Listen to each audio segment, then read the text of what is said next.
अपने मतलब जो उदासी हताशा छाती है उसको दूर करने के लिए बड़े अच्छा बातों को रखते हैं। जी, हमारे 7वें प्रत्याशी घोषित किए जा चुके हैं मांडर विधानसभा से।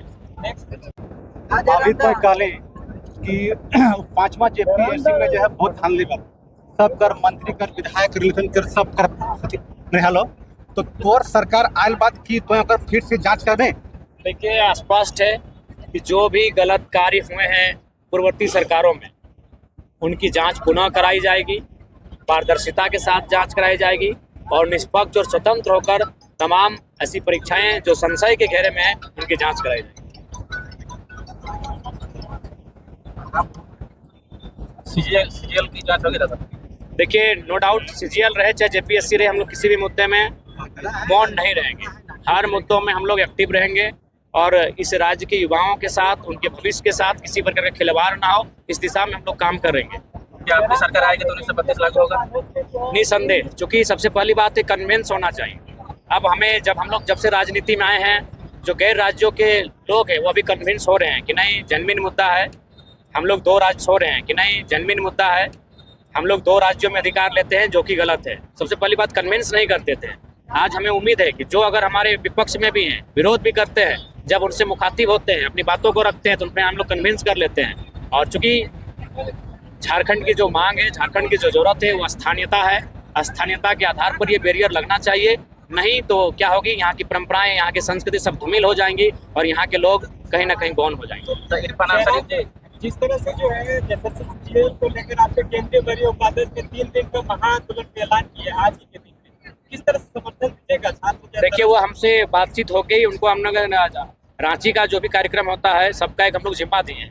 हजारीबाग में होता है तो हजारीबाग की एक टीम है, रांची में हमारी एक टीम है। क्योंकि देखिए, अब हम लोग का भी संगठन पूरा जिला स्तरीय नहीं, राज्य स्तरीय संगठन है। इस राज्य में हम लोग को हर एक मुद्दों में देखना पड़ता है, इसलिए का भौगोलिक सीमा के आधार पर हम लोगों ने आंदोलन को एक नेतृत्व के रूप में एक टीम को तैयार किया है और हम लोग हर एक आंदोलन का समर्थन करते हैं और उम्मीद करते हैं कि परिणाम हमारे पक्ष में होगा। बस हमें जो साक्ष्य हैं वो साक्ष्य हमें सौंपा जाए, निसंदेह हम लोग मुकर होकर इस आंदोलन में कूदेंगे। छात्रों का आरोप लगा रहे हैं कि जयराम ठाकुर जो है सशरीर उपस्थित नहीं। देखिए, हमें क्या, हम तो अभी जाके सशरीर उपस्थित हो जाएंगे, लेकिन जो छात्र आज ये कह रहे हैं पहले उनको भी जानना चाहिए कि उनके जो संचालक हैं, जिनके नेतृत्व में उन्होंने आंदोलन किया था, नाम बताने की आपको आवश्यकता नहीं है, उन्होंने खुद लाइव में आकर कहा था कि कोई पॉलिटिकल लीडर नहीं आएंगे। तो भाई आखिर हम लोग भी तो बंधे हैं, हमारी एक पार्टी अब बन चुकी है, अब हम लोग का सिंबल आ चुका है, तो हमने तो छात्रों के जो प्रोटोकॉल है उसका अनुपालन किया है। वहाँ हमको लगता है 10 में 3 जो छात्र है वो हमारे जेल कैंप के सदस्य हैं। उनका खुद का सबने लाइव में आके कहा था कि किसी प्रकार से कोई पॉलिटिकल पार्टी यहाँ इंटरफेयर नहीं करेगी। तो इसलिए उनके आंदोलन को हम लोग अपने स्तर से बैक सपोर्ट करेंगे। हम लोग जिला स्तरीय प्रदर्शन करने जा रहे हैं 1-2 दिन में और इसके लिए हमने जिला अध्यक्षों की मीटिंग भी बुलाई है। जल्द ही हम लोग सीजीएल के जो परीक्षा में गड़बड़ी है उसको लेकर जेल के अपने अलग स्तर से आंदोलन करने जा रहे हैं। आंदोलन का नेतृत्व आप लोग कीजिएगा सीजीएल का? जी, हम लोग स्वयं करेंगे। छात्र तो अपनी जगह कर ही रहे हैं, जेल के हम अपने स्तर से आंदोलन करेंगे। आज आपके गुलाब भगत जी का जो है क्या पूरा क्लियर हो गया? जी, हमारे 7वें प्रत्याशी घोषित किए जा चुके हैं मांडर विधानसभा से। नेक्स्ट कब तक आएगा? नेक्स्ट लिस्ट देखिए जब फ्री होंगे आ जाएगा। हम लोग अभी रांची से फिर घर जाना है, गाड़ी में सफर, खाना पीना गाड़ी में, तो जब रुकेंगे थोड़ा शांत रहेंगे, कलम चलाएंगे और लिस्ट जारी हो जाएगी। जयराम झारखंड अलग राज्य के आंदोलनकारियों ने बलिदान और जेल गए, उसके बारे में आप अगर सत्ता में आते हो तो? देखिए, सबसे पहली बात, मैं खुद एक आंदोलनकारी का बेटा हूँ और मेरी माँ को भी आश्रित का पेंशन मिलता है। मेरे पिताजी का जो केस हुआ था, मेरे पिताजी जो जेल खट के आए हैं, उसी रिकॉर्ड के आधार पर मेरी माँ को 3000 पेंशन मिलता है। तो नो डाउट मैं आंदोलनकारी परिवार से आता हूँ और मैंने भी आंदोलन को तो देखा नहीं है, चूंकि मेरे पिताजी का जब मृत्यु हुआ था मैं 1.5 साल, 2 साल का था। लेकिन अपने माँ से किस्सों को सुना है, अपने गांव वालों से किस्सों को सुना है, अपने पिताजी के दोस्तों से उनके किस्सों को सुना है, अपनी बूढ़ी दादी से उनके किस्से को सुनता हूँ। तो लिहाजा आंदोलनकारियों के लिए सम्मान होगा। और ये भीख जो 3000 रुपये जो हमें लगता है भीख के रूप में दिया जा रहा है, जिन्होंने राज्य को अलग किया, जिन्होंने अपने परिवार को गंवा दिया, जिन्होंने अपने बच्चों को मतलब सुख सुविधा से वंचित कर दिया, वैसे में हमें लगता है उस परिवार को भीख नहीं सम्मान मिलना चाहिए। हम लोग सम्मान की दिशा में काम करेंगे। जयराम जी, ये अनुसूचित क्षेत्र है हम लोग का, रांची, गुमला, लोहरदगा, सिमडेगा, ये सारा इलाका, यहाँ ओबीसी का आरक्षण 0 कर दिया गया। ओबीसी यहाँ मूलवासी के रूप में बहुत सारे हैं जिनकी आबादी है और उनकी जो आरक्षण है वो 0 कर देने से यहाँ के बिल्कुल यहाँ के बच्चों का हक मारा जा रहा है।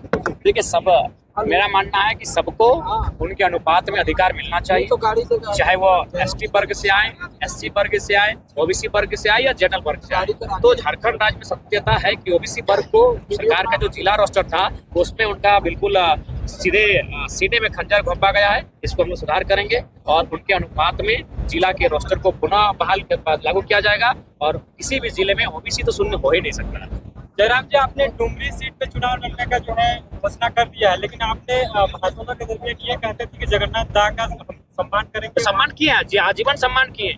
क्या बिरसा भगवान के जो नाती पोता चुनाव लड़ रहे हैं, क्या तिलका मांझी के नाती पोता चुनाव लड़ रहे हैं? अरे भाई, लोकतंत्र का मतलब क्या होता है कि ठीक है, तब तो आप किसी दिन हेमंत सोरेन की मत बुराई कीजिए, क्यों करना हो? किसी आंदोलनकारी के पुत्र हैं, तब तो आयसू की भी बुराई मत कीजिए, वो आंदोलन से उपजीवी पार्टी है। ये भावनाओं से बाहर आइए। भावना का मतलब क्या होता है? उस परिवार की मदद करना। विधायक बनाना भावना नहीं होता है। चलिए ठीक है दादा। सूर्य सिंह पेशरा बोलते हैं कि टाइगर जो है युवा का भ्रम फैला रहा है, गलत राह में लेके जा रहा है, इस तरह का। देखिए, सबसे पहली बात हमें लगता है कि उनकी जो पॉलिटिक्स है वो 1985 वाली है, हमारी पॉलिटिक्स 2024 वाली है। तो 15 और 24, 39 लगभग 40 साल का अंतर है। तो इसलिए थोड़ा सा वो अंतर को समझ नहीं पा रहे हैं। वो उस दौर में थे जब फ्री हिट नहीं था, वो उस दौर में थे जब आपका मतलब ये 2020 का दौर नहीं था। तो ये दौर बदल चुका है। उनको बोलिए आपने अपने समय को समझा, इस समय को समझने में भूल कर। इरफान अंसारी बोल रहे थे कि मेरे ऊपर टिप्पणी ना करें। तो टिप्पणी किसी ने करेंगे? वो मंत्री हैं, सवाल का जवाब मांगेंगे, 10 लाख की साड़ी का हिसाब मांगेंगे। जब जब जनता जाएंगे उनसे सवाल का हिसाब मांगते रहेंगे, जब तक वो नहीं बताएंगे 10 लाख की साड़ी कहाँ रखे हैं। ऐसे जी, दिल के बहुत स्वच्छ है। हालांकि सरकार में जब आए हैं तो मलाई वो भी मार रहे हैं, घोटालेबाजी वो भी कर रहे हैं। इसीलिए हमें लगता है वो डॉक्टर ठीक थे, नेता बन के अपने आप को थोड़ा डिस्टर्ब कर लिए। बोल रहे थे कि साला हमको भी नहीं छोड़ा। किसी को नहीं छोड़ेंगे तो क्या। और एक ऐसा शख्स है इरफान अंसारी, अगर आप टेंशन में है तो उनकी वीडियो को देखिए, थोड़ा सा टेंशन कम हो जाएगा। इरफान जी को कोई भी ऐसे सीरियसली उनके वीडियो को कभी वॉच नहीं करते, कोई भी रहे। जो भी उनको वॉच करते हैं अपने फ्रस्ट्रेशन को, अपने मतलब जो उदासी हताशा छाती है उसको दूर करने के लिए बड़े अच्छा बातों को रखते हैं। बहुत कि मांडर विधानसभा क्षेत्र आपके लिए नया है, बिल्कुल नया है। पहली बार आप बेड़ो आए हैं, तो यहाँ इस मांडर विधानसभा को फतह करने के लिए आपने क्या प्लानिंग बनाया है? कैसे आप इसको फतह करेंगे? देखिए, सबसे पहले इस विधानसभा को फतह करने के लिए हम लोग तमाम सामाजिक समीकरण को डेटा तैयार करेंगे। उस डेटा के आधार पर हर एक बूथ में हमारे